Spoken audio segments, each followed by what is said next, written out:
Hi everyone, it's me, Aggie. I'm Agnes Friedlander with Agnes Friedlander Art Studio. On Facebook, I'm Artist Heart Studio. That's my Facebook business page. And welcome to this video. I'm going to go back. I'm going to share my screen and show you when I did the resin pour on the large sparkle bunnies. They were previously called Hoppy Bunny. It's a class I did originally in 2020, I believe. And so we revisited the class in my membership in last year. And now I'm releasing it on my Etsy shop. And I'm going through and realizing that I couldn't download this video from Facebook. So this is how I'm going to broadcast it into this new classroom on Facebook and also onto the YouTube channel where all of the videos are going to be uploaded for you. So without further ado, let's go open up this video. I'm going to share my screen, and I think I have it as a Chrome tab, this Facebook. Is this it? This one. I might be wrong. I'm pretty sure it's this one. Yeah. Oh, here it is. No, it's not this one. Wait, I had it open. Give me 1 second. Wonder what happened. Is it because I walked away?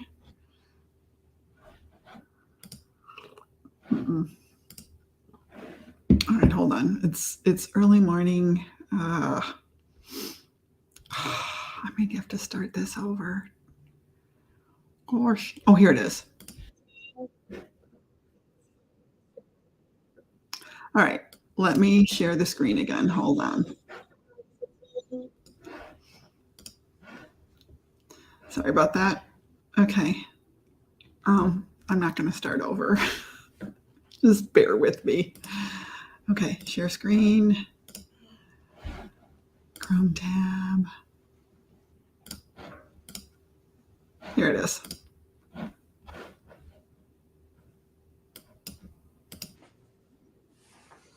Hi guys, it's me.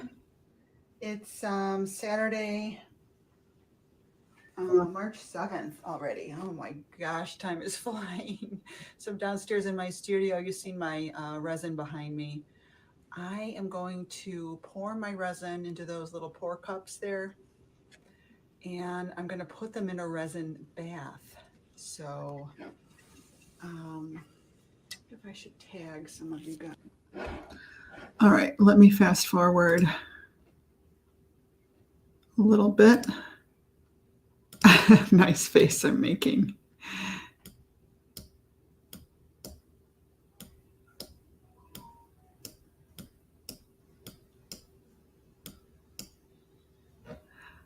Everything. And I found this at Michael's, and I poured that on, and then I also put some of these in there, you know, like on the top. So when you look from the side, you can see the twinkle. And then this is that it was a little cup that I broke up into pieces, like one of those glass cups that look like it's shattered glass, like it's already been kind of pre-shattered, if you know what I mean. And then here's the other one. So this one, you know, I think I'm going to just leave it painted, but I put these on there. What do you think? And then this is my Celestial Fire glass that came in Starlight, which is their clear version. So I kind of painstakingly turned it all on its side so you wouldn't see the mirror. There's a couple of them that have the mirror showing. It's basically clear with mirror. Yeah, what do you think? Do you think that's going to look good? These are probably going to move. So that I might regret that I did that. We'll see. And oh, you know what I'm remembering? I probably should have dusted this stuff off a little bit. So let me grab a brush Hopefully none of this got dusty.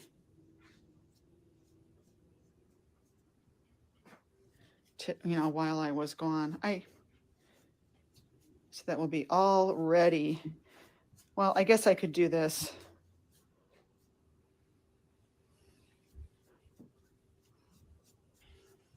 Just doing a little quick sweep. Keep this guy on the side here, right? What do you think?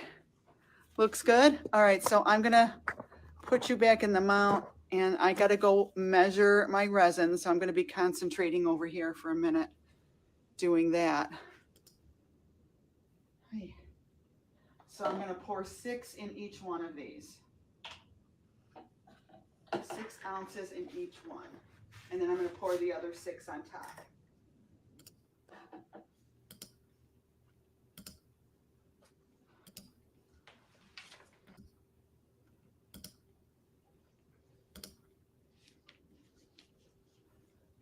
Hot bath. I guess I got myself confused because of the 2 cups. You know, I would need to have 4 of these then. You know what I mean? So that I can pour my halves in and then put them in the bath and then mix them together after they were warmed. But I just didn't think that through all the way. So anyway, if you pre-warm your resin in a hot bath, it is so much thinner and easier to work with. And there are less bubbles when you stir it. But I messed up and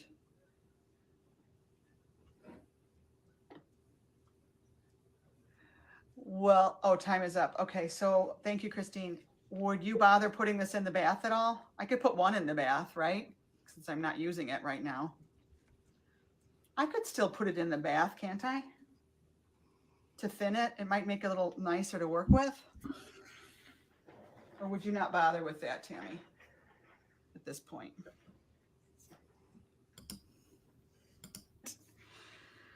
I just can't believe it needs all of this to pour on that.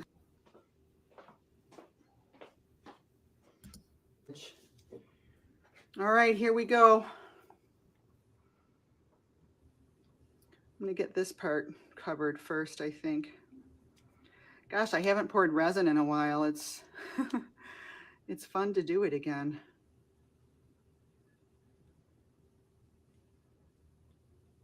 And I taped the back of the boards, you know, where the seams are.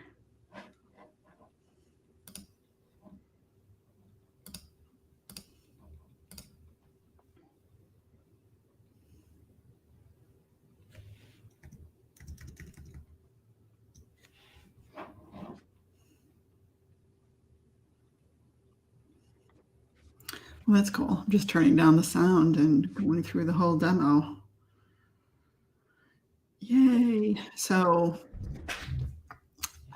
I think it was really cold in the studio, and what happens is Put it on the cottontail now. the resin can become And then really let's see, what did we say would be the best hard plan? to I'm gonna work put that with. diamond dust on top of this. So using So a I hot think bath, basically all you that what the do best way to deal with is that, since it's such a fine put glare some that would just fall right hot into the resin. tap water We're gonna wait in and put that on a container and when the resin is semi-hard. warm up your resin beforehand. Now, Art Did I say Resin that? says that you should put the entire Yeah, no, that's okay. I know this was kind of last sealed minute, so I told you bottle guys I'd let you know. of hardener And I and forgot that I had a resin, light both this morning. All right, parts, so let me get this all into over a here. tub of hot water. But I Oh, I have forgot to never take a ton done of it resin that into way. that. I usually mix it into 1 cup like you see me Has doing anybody here. ever done a board like this? Has anybody ever done a big That's a board? 4-cup measuring cup I don't think I need from to cover the whole thing. Dollar Spread this Tree. around with my finger. So I'll mix the 2 parts together and put You it always want into to a pour it over the bowl mass of stuff that you of have. hot So water. it'll seep down into those And crevices you have to and make spread out. absolutely But we'll see. sure We need this whole thing that you really don't covered get so any that water in that the resin little because it'll pieces ruin don't it. move. What I'm going to try and do is like dome And this. you just, I'm going to bring it just to the edge. you'll be the- able to the tell top of the wood. immediately that it's much better to I'm gonna work spread with. it It with my finger in just a also, minute. if you mix it while you have it in the hot bath, you will not experience All right, as let's see. much So I'm going to bubbles. start over here. So here you can see I really should have, and I even wrote a comment on the side, looking back on this now, I should have used a larger spatula. And technically, really, I could have just poured the resin from the mixture, from the big cup, and spread it much, much faster. You know, just poured it on and then spread it around with a spreader. That's what I should have done. So let's fast forward through this. This is like painful to watch. So there I spread it all out, and I even brought it over on the sides. Now, with something like this board that has it's boards that are nailed together on the back, you need to tape those back seams to make sure the resin doesn't pour through those seams. And these little bubbles there, we actually call them bubbles that you see going around the white oval. Those are, I don't know what they're technically called, but I believe at Michael's they're called acrylic discs. They're flat on one side. You just have to look around for them. I think they might be in the floral vase filler department, and that's what I used on that oval.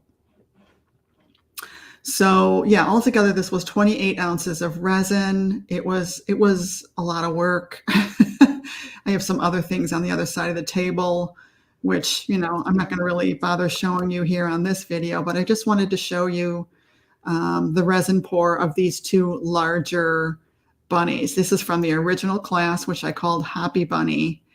And as you can see, there were two different versions, one with black lettering, Happy Spring, that you see here, and the other one had white lettering. And this one I just resined over the painting with a minimal amount of bling. Didn't put anything on the bow.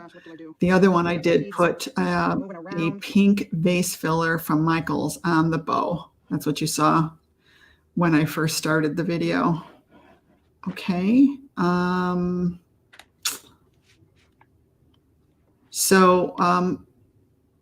If the most important thing about mixing resin is that you have to take your time and really measure it accurately. I used 2 cups back then. Now I pour them both into 1 cup. So you pour the resin in first. Make sure you pour the exact amount in. And what I always say is that you should be at eye level when you pour that resin into the cup. Make sure you're at eye level when you're looking at how far up on the cup is it. Is it reaching that line? You need to be looking at eye level, because that top surface, it's called a meniscus. It's an optical illusion, you know, and you need to be looking at it at eye level. If you're looking down at it, it's going to look, it's not going to look accurate. You're not going to know for sure where it is. Try to avoid getting either the resin or the hardener on the side of the cup. If you do get it on the side of the cup, let it drain down into where the rest of the mixture is, because it'll raise the level. Obviously, it'll raise the level up a little bit. I mean, those are the things that can throw you off. I'm not giving up. You know, if you're new to mixing resin, you might want to pour into 2 separate cups first, because that way you can compare the two and make sure they are exactly equal. You cannot do this by weight. You have to do it by volume. So it's a visual thing. And then if you do use the 2 cups, just make sure when you pour the hardener into the resin, or 1 cup into the other, that you get all of it out of the second cup. And then you just gently stir. Don't whip it. You're just going to add more bubbles unnecessarily. Just gently stir it for, Art Resin says 3 minutes, and KS Resin wants you to stir for 4 minutes. And then you are ready to apply the resin. Now, Art Resin says not to dump it all on, they say to drizzle it, but I kind of drizzled too much. I think I could have on a surface like this, I could have well, it's a good thing that resin is self-leveling, because I'm messing the heck out of this. Poured it much faster through the spout of the cup. The other thing I want to point out is that both of these paintings were sealed Okay, so this board, this wood is very thirsty and it's full of air. And so, because it's a porous substance, wood, but if you seal it with either paint or varnish, I painted it, but then I also applied varnish to it, let that dry for a couple of days. And then I did the resin, and I didn't really get bubbles coming up from the wood because it was sealed. Wow, I made way too much resin. That just kind of so I think that's really about all I can think of right now as far as they may shift with the heat. best resin practices. You can only see one comment at a time. There you go. That's the resin pour that I did on the 2 original bunnies. Pour those first. And let's kind of jump through here a little bit. There, I'm showing them. Now, what you want to do too. Oh, sorry about the camera. Wow. So maybe what I'll do is I'll turn. I guess I was getting it in place. What you want to do is go back through there. I think I'm getting the heat gun now, or I think I used to use a heat gun at this time. It was a Michael's heat gun. I still do have it, and it doesn't really. And there you can see the cat litter dish. Let me go back. The purple cat litter tray sitting on the table right there. Let me pause this. I think that's what I used for my hot water bath. Now I use a bowl.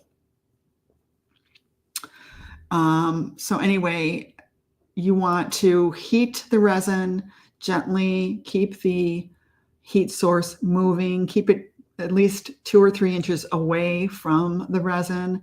And what that does is it removes the bubbles from the resin. It makes them come to the surface and pop. And you're going to have to babysit it, do that a couple of times, maybe even 3 times. After the resin has been sitting on the substrate for about an hour, I would say the window closes where you can still hit it with heat at about an hour and a half, maybe. I wouldn't heat up the resin anymore. So make sure you get that all done. And that's why if you're new to pouring resin, you don't want to do too many large pieces at once because it's a lot to manage. Get yourself acclimated with some smaller projects first, or your very first resin pour should be a single project. Just one small piece is what I would recommend. So you might want to do the 6x12 Mr. Sparkles first, if this is your very first time using resin. Okay, let's keep going now and see. Oh, so here you can see I'm just resining some other projects. That's my Champagne Toast and my Blue Angel Girl. So this was a lot of resin. Here you can see me using the heat gun. Back in and hit them. That's the first version. And that's what happens is it's the second version. More bubbles are going to come out anyway. So you just kind of go around and keep it moving, and you'll get all those bubbles out. And another thing too is to go back through with a toothpick and double check if you've got any lint, dust particles are definitely going to fall into your resin. That just happens. So if you use a toothpick, you can lift out those little particles, and then ideally you should cover your work while it is curing. It'll be soft cured in 24 hours.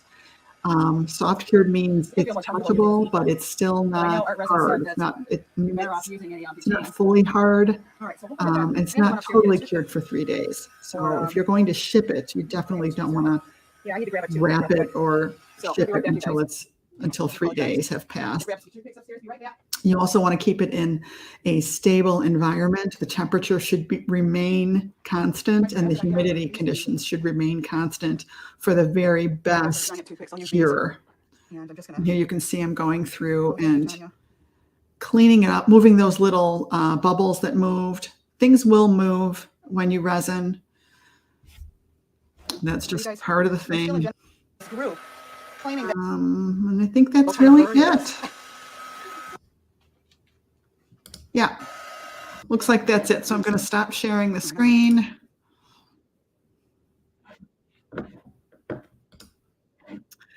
So I hope that's helpful for you. That's it. That's the resin pour. Now, if you have any questions at all about mixing, measuring, applying 2-part epoxy resin, be sure to tag me, Agnes Friedlander or Artist Heart Studio, or you can also tag Shelley Parker. And we are happy to answer any questions that you might have. And the other thing I want to point out too, again, if this is your first time, I'm assuming this is your first time that you're using resin.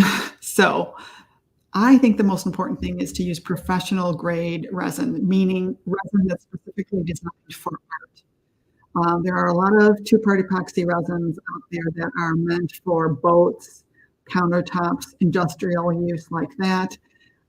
They don't have, they're not built for what we're doing. You need resin that's designed for artists to use because it's safer for your body, for your health, and also because they have UV inhibitors in them. So what happens with all resins, I don't care what they say, they all will eventually yellow. And it's slight with art resin. It's very, very slight with art resin. They have the best record and test results to prove it. You can go to their website. You can purchase art resin right from the art resin website. You can also get it on Amazon. And go check out their website. They've got a lot of great information on there, and they've done some tests proving that their resin is least likely to yellow over all the top resins. But all resins will yellow, and that's why you need to use an artist grade epoxy resin to help inhibit that on your work. You don't want your artwork, especially if you're selling it, you don't want it to yellow. So that's it. Thank you so much for watching, and I'll see you on the next video.